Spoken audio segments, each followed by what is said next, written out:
सो ले good afternoon students. आज हम लोग देखेंगे इसमें टिग और मिग के बारे में। टिग जो है टिग वेल्डिंग और मिग वेल्डिंग के बारे में। टिग वेल्डिंग को हम लोग GTAW वेल्डिंग के नाम से भी जाना जाता है। यहाँ आर्क वर्क पीस तथा टंगस्टन चालक के मध्य बनाया जाता है। ठीक है, इसमें जो आर्क है वो वर्क पीस और टंगस्टन एलिमेंट के जिससे आदर्श इनर्ट गैस वर्त सुरक्षा ठीक है प्रदान करती है। चालक स्थायी होता है तथा इसका जो गलांक है वो 3400 डिग्री सेंटीग्रेड का होता है। ठीक है, इसके अलावा इसमें एक वेल्डिंग हेड टॉर्च, एक हल्का हैंडल और एक टंगस्टन चालक स्थिर रखता है। ठीक है, और इसमें इसके हेड में एक नोजल होता है। क्या होता है गाइस? एक नोजल होता है। ये जो नोजल होता है ये नोजल के जरिए आर्क गैस क्षेत्र में प्रवेश करती है। एक फिलर धातु का उपयोग आवश्यक नहीं है इसमें। टंगस्टन चालक में 1 से 2% थोरियम तथा जिरकोनियम में लाया जाता है, जिससे आर्क तथा धारा वहन क्षमता अच्छी हो जाती है। ठीक है, और प्रारंभ में इसका उपयोग मैग्नीशियम की वेल्डिंग पर किया जाता था, परंतु अब एल्यूमीनियम, जंगकृत इस्पात, निकल, तांबा तथा कार्बन स्टील आदि अनेक धातुओं के लिए टिग वेल्डिंग का हम लोग प्रोसेस करते हैं। देखिए यहाँ पर टिग वेल्डिंग में ये हमारा वर्क प्लेस है, जहाँ पर हम लोग वेल्ड कर रहे हैं। ये फिलर रॉड है, ये टंगस्टन इलेक्ट्रोड है जो नॉन कंज्यूमेबल है। ये आपका हेल्डिंग है, ये शील्डिंग गैस है, यहाँ से वाटर इनलेट है और ये वाटर कूल्ड जैकेट है। ये AC पावर या DC पावर हम लोग इसको देते हैं। ठीक है, तो ये यहाँ पर देखिए वर्क पीस जो है यहाँ पर हमारा वेल्ड होता है। ठीक, ये हो गया टिग वेल्डिंग। दूसरा है हमारा मिग वेल्डिंग। मिग वेल्डिंग को GMAW के नाम से भी हम लोग जाना जाता है। इस विधि में जो कंज्यूमेबल इलेक्ट्रोड के तार हैं के रूप में आर्क में डाला जाता है। यहाँ शील्डिंग जो है वह मेस हीलियम आर्गन का उपयोग होता है। यहाँ पर तार स्वचालित विधि डाला जाता है। मोटर की गति जो है वो आर्क वोल्टेज के द्वारा विद्युत धारा वर्क तक आ जाती है तथा दोनों के मध्य आर्क बनाती है। इसके द्वारा वेल्डिंग हम लोग पूर्ण करते हैं। देखिए यहाँ पर इलेक्ट्रिसिटी जो है, यहाँ पर कंज्यूमेबल इलेक्ट्रोड वायर है, ये हमारा वायर फेड रोल्स है, ये हमारा गैस निकलता है यहाँ पर, ये वेल्डिंग हेड है हमारा, ये गैस शील्ड है और ये वर्क पीस है जहाँ पर हम लोग वेल्ड कर रहे हैं। सो this is the 2 types of welding जो कि टिग और मिग वेल्डिंग होती है, जो कि बहुत इंपॉर्टेंट रोल प्ले करती है खासकर मैकेनिकल इंजीनियरिंग में। ठीक है, तो आप लोग उसको अपने FME में भी इसको काफी कुछ हद तक पढ़ा है। ठीक है, तो अब let's go towards the end of this chapter. और इस एंड ऑफ दिस चैप्टर में हम लोग देखेंगे कि AC वेल्डिंग और DC वेल्डिंग में व्हाट आर द डिफरेंसेस, क्या क्या डिफरेंस होते हैं AC और DC वेल्डिंग में। ठीक है, ताकि हम लोग चीज़ों को और अच्छे से कर सकें, समझ सकें।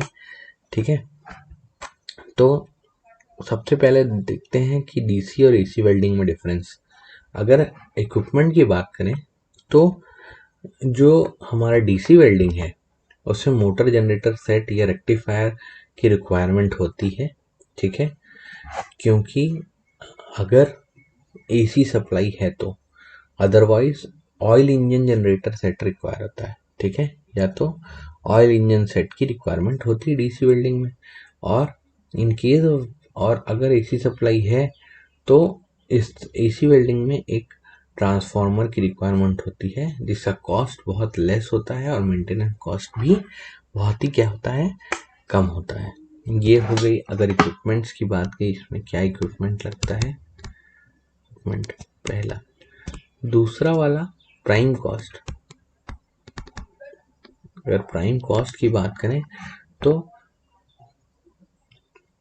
इसका जो कॉस्ट है डीजल जनरेटर सेट का या oil generator engine generator set का, ये हमारा ट्रांसफार्मर के कंपैरिजन में 2 to 3 टाइम्स होता है, मतलब इसमें हम लोग की लागत कम लगती है, इसमें काम लागत ज़्यादा लगती है। तीसरा ऑपरेटिंग एफिशिएंसी, ऑपरेटिंग एफिशिएंसी दक्षता जो है वो इसकी लो होती है, ठीक है, और इसकी हाई एफिशिएंसी होती है, ठीक है। यहाँ पर जो चौथा है no load voltage, no load voltage, तो यहाँ पर जो नो लोड वोल्टेज है वो सेफर है, यहाँ पर बहुत हाई है और ये डेंजरस भी है। पांचवा है हमारा पावर फैक्टर, पावर फैक्टर, यहाँ पर जो पावर फैक्टर है कंपैरेटिवली हाइयर रहता है, यहाँ पर पावर फैक्टर लो रहता है, ठीक है। छठवा है अच्छा पावर फैक्टर का है, और ये नो लोड रिक्वायरमेंट है हमारी, तो यहाँ पर नो लोड बहुत हाई होता है, यहाँ पर लो होता है, यहाँ पावर फैक्टर अच्छा होता है, यहाँ पावर फैक्टर जो है वो कम होता है। आर्क ब्लो जो है यहाँ पर, आर्क ब्लो यहाँ पर एक समान हीटिंग होती है, इसमें नहीं रहता है। यहाँ पर हम लोग जो मटेरियल्स या जो क्या बोलते हैं इलेक्ट्रोड्स इस्तेमाल कर रहे हैं वो नॉन फेरस, ये नॉन फेरस मटेरियल्स के लिए ज़्यादा अच्छा होता है, और ये किस प्रकार का धातु है उसके ऊपर निर्भर करता है। यहाँ पर आर्क स्टेबिलिटी हाई होती है, यहाँ पर आर्क स्टेबिलिटी कम या नहीं होती है, यहाँ चालक सस्ते होते हैं, यहाँ चालक महंगे होते हैं, ठीक है। So this is the basic difference between AC and DC welding, जो कि बहुत इम्पोर्टेंट है as far as examination point of view is concern, जो कि आप लोगों को ध्यान देना बहुत ज़रूरी है। नेक्स्ट हम लोग कंपैरिजन देखेंगे रेजिस्टेंस और आर्क वेल्डिंग का।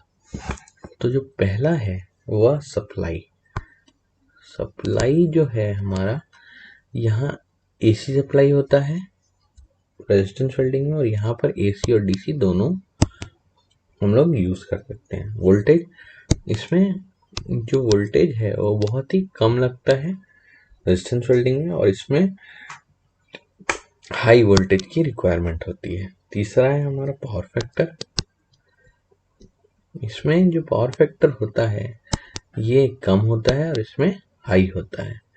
चौथा एडिशनल मटेरियल रिक्वायरमेंट, कोई भी अतिरिक्त पदार्थ नहीं डाला जाता प्रतिरोध वेल्डिंग में, लेकिन इसमें फिलर मटेरियल का हम लोग को यूज करना होता है, इलेक्ट्रोड्स का इस्तेमाल करना होता है। एक्सटर्नल प्रेशर की अगर हम लोग बोले, ये एडिशनल मटेरियल्स की बात थी, यहाँ पर है हमारा external pressure, external pressure resistance welding में एक्सटर्नल प्रेशर की आवश्यकता होती है, लेकिन आर्क वेल्डिंग में एक्सटर्नल प्रेशर की रिक्वायरमेंट नहीं के बराबर होती है। फिर है development of heat, development of heat, अगर डेवलपमेंट ऑफ हीट की बात करें गाइस, तो संपर्क प्रतिरोध के कारण ताप उत्पन्न होता है, ठीक है, ठीक। इसमें हीट डेवलप जो होता है फ्लो ऑफ करंट के कारण से होता है,